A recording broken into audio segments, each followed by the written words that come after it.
আজকে সকালে সামান্য ভূমিকম্প, আল্লাহ পাক রব্বুল আলামিন হয়তোবা আপনার আমার গুনাহের কারণে রব একটু গুচ্ছা হয়েছেন, যেই কারণে মানুষকে দেখাইছেন যে সামান্য কয়েক সেকেন্ডের ভূমিকম্পে গোটা দেশ ভয়ে কম্পমান হয়ে গেছে। অল্প সময় রবের ক্ষমতা কোথায়?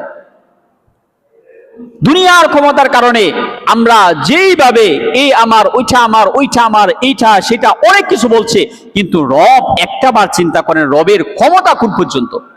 তো এই রবের ক্ষমতা এই সামান্য সময় দেখানোর পরে যদি দেশের এই পরিস্থিতি হয়, মানুষের ভিতরে এই ভয়ঙ্কর অবস্থা হয়, একটা বার চিন্তা করেন এই রব চাইলে কি না করতে পারে। এই জন্যই দুনিয়া দুনিয়া করা যাবে না। আল্লাহ পাক রব্বুল আলামিন বলেন, কুলিল্লাহুম্মা মালিকাল মুলক তুতিল মুলকা মান তাশা ওয়া তানজিউল মুলকা মিম্মান তাশা। যে এই যে মুলকের জমিনের ক্ষমতা তুমি দেখাইতেছো, এগুলা কার?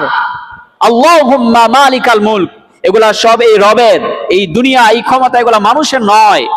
আমরা তো ভাবতেছি এটা মানুষের, কিন্তু মানুষের না, এই প্রত্যেকটাই রবের। রব ছাড়া এই ক্ষমতার মালিক কেউ নয়।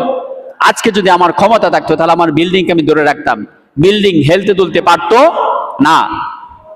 ভেঙে অনেক জায়গায় বিল্ডিং ভেঙে নিচে পড়ে গেছে, কেন? এটা রবের সামান্য ক্ষমতা দেখাইছে। কিন্তু তারপরেও আমরা মানুষ এতটাই বেহুশ হয়েছি, আমাদের ভিতরে এই চিন্তা চেতনা কোনোটাই নেই।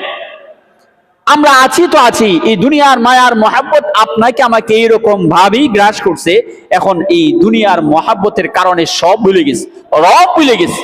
আমাকে আমি বড় মনে করছি, আমাকে আমি শক্তিমান ক্ষমতাবান মনে করছি, আমাকে আমি সম্পদ ওয়ালা মনে করছি, গাড়ি বাড়ি ওয়ালা মনে করছি, কিন্তু আসলে আমি কিছুই না।